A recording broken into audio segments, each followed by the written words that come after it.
a todos y a todas. ¿Nos escucha, parece? Sí. ¿Se escucha bien? Muchas gracias por la invitación, Roberto, Raúl. Estuvimos conversando hace algunos días atrás y tenían el propósito de organizar este encuentro y bueno, con el mayor gusto, digamos, colaborar. Quizás no mucho, pero es simbólico y creo que es importante también por lo que significó este edificio en la época en que teníamos democracia o democracia plena. Y me enteré, la verdad, en esa reunión de algunos detalles de vuestra organización y de vuestra lucha. Ha sido una lucha que sigue siendo una lucha tan dura. Yo quiero saludar no solo vuestra presencia en esta significativa actividad, sino que también vuestra presencia entendida como el no haber abandonado nunca durante estas últimas décadas de la historia de nuestra democracia, la lucha por representarle a nuestra sociedad actual, no solo el dolor y la rabia, por haber sido torturados, por haber sufrido la prisión política, o el exilio, o la exoneración, u otros la separación forzada de cualquier persona en manos del aparato de represión de la dictadura, sino que también por manifestar clara y tajantemente la enorme deuda en cuanto a justicia y en cuanto a verdad que hasta este segundo el Estado de Chile, las instituciones y las Fuerzas Armadas y la sociedad chilena mantienen con todos. La ausencia de justicia y la impunidad y la desmemoria sin duda que dañan la convivencia. Ofenden enterarse a veces por la prensa cómo siniestros personajes condenados por gravísimas violaciones a los derechos humanos son elevados a categoría de héroes después de casi 30 años, cuando no de desamparados veteranos de su guerra imaginaria, reclamando por mejores condiciones de reclusión, privilegio que ya sustentan desde hace varios años y que también violenta constatar. Como también ofenden hechos tan graves como el vivido hace algunas semanas con el homenaje por parte de la Escuela Militar al criminal Miguel Krasnov, acto que repudié de inmediato, con fuerza y solicitando la baja de los responsables, como también muchas otras personas lo hicieron. Hay quienes aún no tienen claro qué es una violación a los derechos humanos, o no asimila la gravedad de lo que fue la dictadura que sufrimos tantos años. Es grave más aún viniendo de quienes han usufructuado por décadas el 10% de las ventas del cobre, riqueza que debiese ser para todos los chilenos. Una de las luchas que seguimos dando los regionalistas. 10% que incluso alcanza para robarse buena parte del dinero. Estamos en víspera de cumplirse 70 años de la Declaración de Derechos Humanos, proclamada en París por la Asamblea General de Naciones Unidas. El mundo ha vivido guerras por distintas latitudes, cruentas dictaduras, persecución y un sinfín de atropellos a los derechos más fundamentales de las personas. Chile no fue la excepción. Y si bien se ha avanzado en esta materia, aún existen situaciones donde parecieran existir ciudadanos de primera y de segunda clase.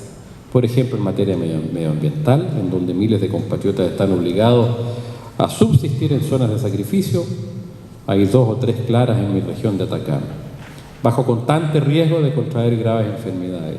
¿Para qué hablar del acceso a la salud y a la educación? Una para ricos, otras para pobres, y esta última conlleva consecuencias para toda la vida, determinando el existir de forma precaria, reproduciendo justamente esa precariedad, esa que se absorbe bajo la piel, cual metales tóxicos, que hará que personas nacidas en una misma nación tengan desarrollos significativamente inequitativos durante sus vidas. Nos rebelamos frente a eso. Nos violenta la pasividad y la indolencia, no solo de las autoridades de turno frente a estas injusticias, sino que también de parte de los compatriotas que prefieren entregarse al consumo en esta sociedad tan individualista para no mirar más allá de sus propias narices. Nos importa lo que sucede a nuestra gente. Nos importa que el que nace y vive en alguna ciudad ubicada en las regiones del país no tenga igualdad de oportunidades en el crecimiento que uno nacido en la capital, en alguno de los barrios de la capital. Nos importa la falta de vivienda de calidad, la inseguridad en los barrios periféricos, el empleo precario y mal pagado, el abuso del sistema previsional, los perdonazos para los grandes consorcios, etc. Nos violentan y nos movilizan tantas injusticias, tanta indolencia y tanta desmemoria. Y nuestras voces no se acallan, porque tenemos el mandato moral de sostener siempre este clamor presente en el proscenio que sea, Ninguno está de más para instalar ahí nuestra denuncia. Como una feliz coincidencia, tuve la suerte o el honor de dirigir en mi rol de presidente en ejercicio de la Cámara de Diputados esta semana un homenaje junto a la presidenta del Senado sudafricano con motivos de los 100 años del natalicio de Nelson Mandela. Por tanto, finalizo estas palabras recordando al gran Madiba, que sin duda es una figura colosal y señera para quienes creemos en la democracia y en la solidaridad entre los pueblos. Mandela nunca bajó los brazos, como ustedes que siguen dando una lucha tan justa, pese a las aberrantes condiciones de reclusión en que fue sometido. Nunca olvidó ese mandato moral que he señalado hoy y que nosotros que seguir por este camino de dignificación del ser humano con justicia, con verdad, con solidaridad, no acallando nunca la voz. Yo sé que ustedes han estado trabajando y han tenido momentos muy difíciles en los últimos, particularmente en los últimos años, y que están en una situación de injusticia que me relataban con claridad Roberto y Braulio hace algunos días atrás. Y sé que están haciendo el esfuerzo por visualizar también y sensibilizar a la opinión pública, a los actores políticos, a los actores sociales. Y el acto de hoy día también cumplía ese propósito. Cuenten conmigo en eso. A lo mejor no es mucho, pero ahí estamos, digamos, y tenemos toda la voluntad para seguir trabajando juntos en esto con vuestra organización. No solamente se trata de una cuestión de sensibilidad, sino que se trata de una cuestión básica de justicia. Cuando me informaba con detalles Braulio y Roberto, la verdad es que aparece realmente, o suena realmente aberrante, cómo las pensiones de las personas que sufrieron prisión política y tortura siguen siendo más básicas más bajas que las pensiones que tienen el aporte solidario del Estado, digamos, que llegan y bordean los 300.000 pesos las que tienen el aporte solidario. Y ustedes están, me decían, o la mayoría de los expresos políticos y torturados en el orden de los 180.000 pesos. O sea, es prácticamente una situación de burla, digamos, en la que hoy día se encuentran. Me pareció extremadamente grave y por eso que quise estar aquí, aunque sea dándoles un saludo porque tengo que retirarme, pero quiero expresarles esa solidaridad y por lo menos Braulio, Roberto, en fin, Juan Pablo, Luis y vuestra organización cuenten, mientras yo sea vicepresidente, con la ayuda que pueda, con los salones, con lo que tengan que hacer, digamos, que a lo mejor no es mucho, y también con mi palabra. Sé que es un tema siempre difícil de colocar en los medios, porque los medios tradicionales, me refiero, obviamente no colocan estos temas ni los divulgan como debiera ser. Pero tenemos la mejor voluntad y aquí estamos expresando nuestra solidaridad y ojalá cualquier también acto en que podamos participar, o acción más bien en que podamos participar. Cuenten conmigo y cuenten con un pequeño partido del cual formo parte y dirijo, que se llama la Federación Regionalista Verde Social. Muchas gracias.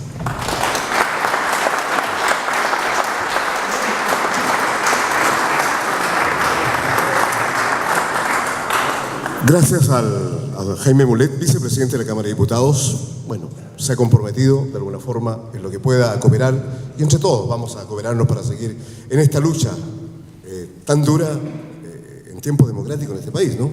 Y la asociación está en esa parada, en esa pelea de seguir divulgando y luchando por los derechos humanos, no tan solo de los presos políticos, sino lo que ocurre en este país. Pasan tantas cosas. Tenemos también esta tarde o esta noche a quien ha sido abogado de la Vicaría de la Solidaridad, que también trae su exposición a este seminario de derechos humanos o a este conversatorio, a don Luis Toro. Démosle un aplauso. Gracias por venir.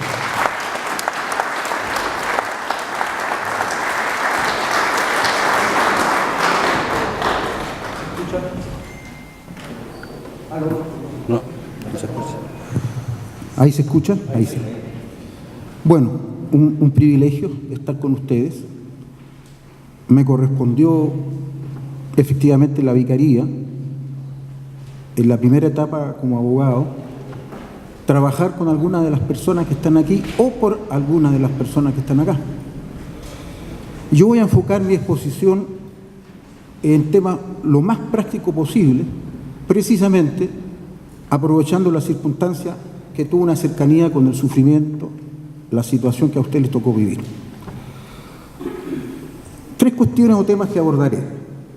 El primero, en mi concepto, en el concepto generalizado, ustedes tienen la condición de víctimas del Estado.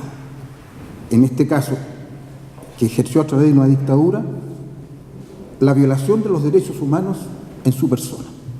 Víctimas. Y las víctimas, en todas partes, necesitan reparación. Distintos tipos de reparación, ya me referiré.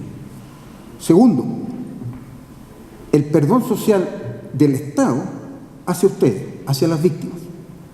Un tercer factor que es mucho más personal, el perdón de ustedes, de las víctimas, hacia el Estado, que es un problema foro interno, que también abordaré. Con una semiconclusión al comienzo, es muy difícil al colectivo perdonar al Estado. Se tienen que dar muchas situaciones. Puede ser que no sea necesario para conseguir los objetivos, pero el perdón que siempre nos reclaman, o siempre se le reclama a ustedes, es un tema complejo y que necesita mucho respeto al tratarse. Como ustedes son víctimas, entrando en materia y hablando de reparación, me atrevo a exponer las exigencias que tiene el Estado en relación al colectivo de expresos políticos. Primero, la sociedad del Estado debe esforzarse por descubrir la verdad acerca del periodo de violencia ejercido por el Estado y sus agentes que permitió las violaciones de vuestros derechos humanos. Segundo, reconocer de forma permanente y validar el sufrimiento de las víctimas, de ustedes. Tercero, muy importante, entre estas exigencias, compensar a los afectados, material y simbólicamente.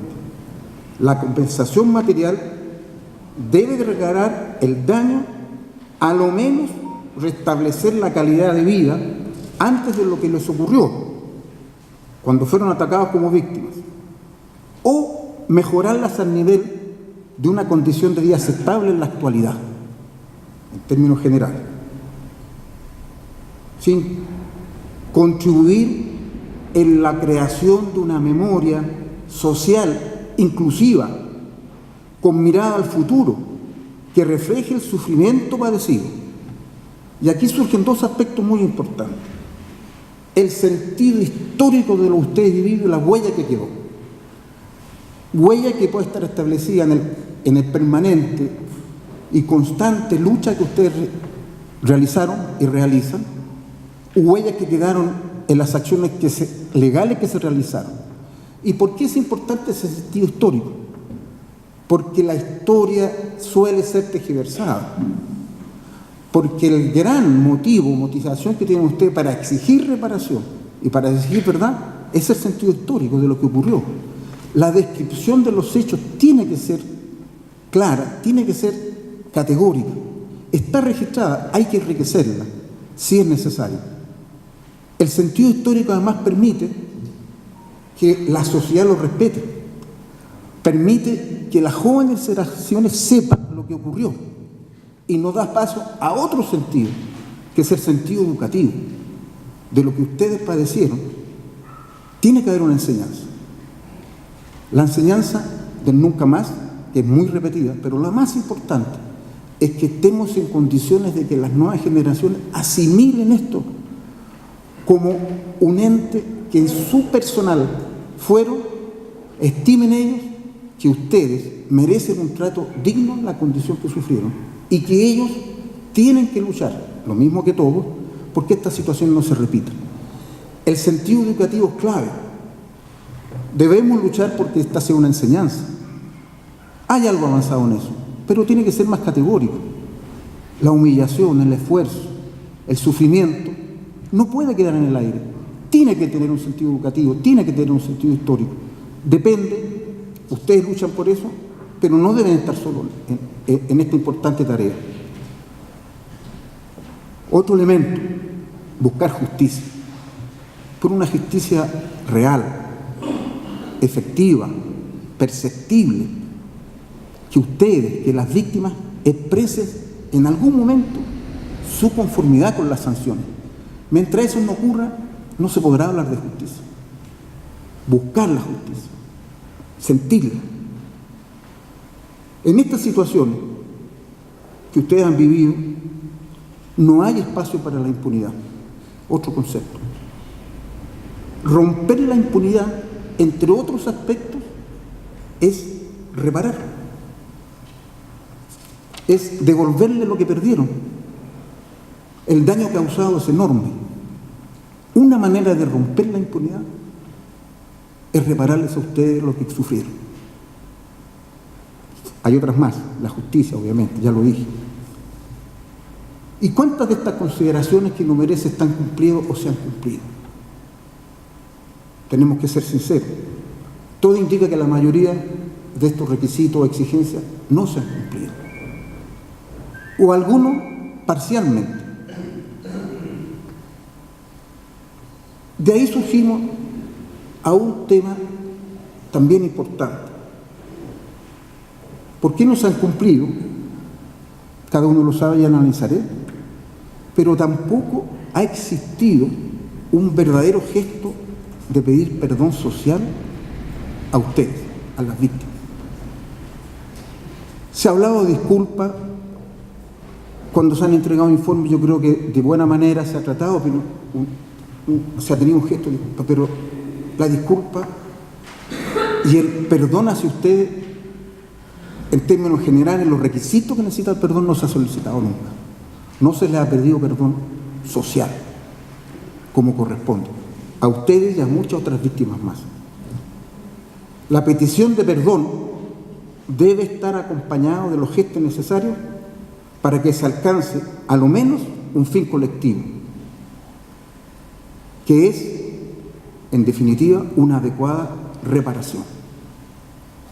El perdón del colectivo, de ustedes, los presos políticos, expresos políticos, hacia el Estado, no debe exigirse porque es muy difícil. Nunca se debe poner a la víctima en la condición de tener que perdonar.